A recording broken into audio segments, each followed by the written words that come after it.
All right, ladies and gentlemen, to conclude just this part of the dedication ceremony, before we proceed to the cocktail hour. It's not an hour anymore, it's a cocktail half an hour.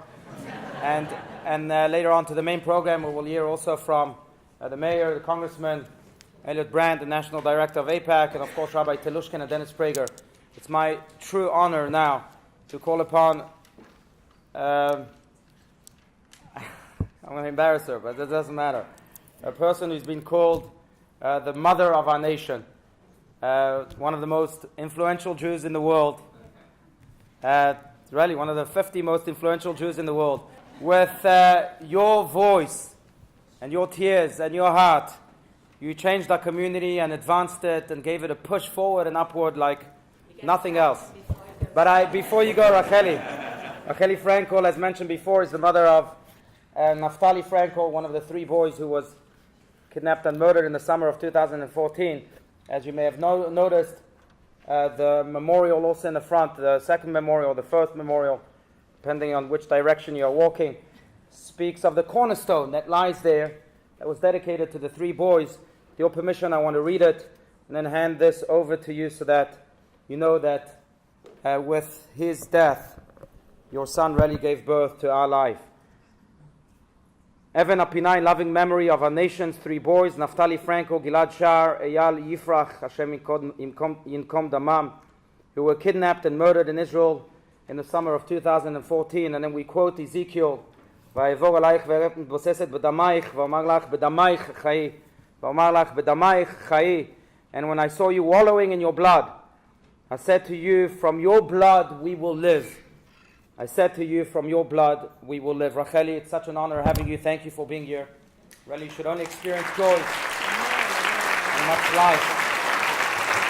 I'm thinking about the first time I spoke to you, and then the time I sat with Bill and he was telling me about his vision, and then about the time I met with, after the cornerstone, I met with parts of the community, and you gave me the clap with what you wrote there.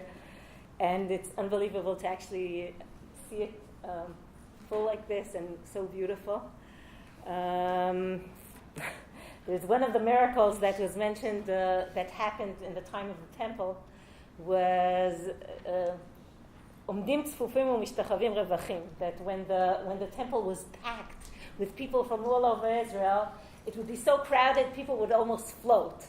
But when they bowed down, when they heard the name of God, there was room for everyone.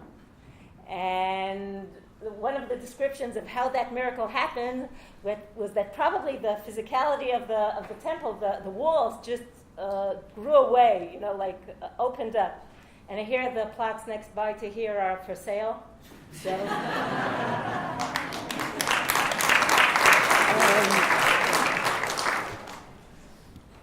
we're on the eve of Chanukah.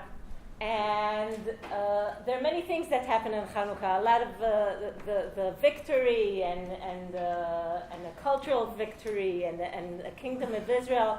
But the emphasis that was chosen by the sages and over the generation is the miracle of the Kaddish Shemen, the oil, the jar of oil, and that is really. It seems like such a minor miracle. It's oil.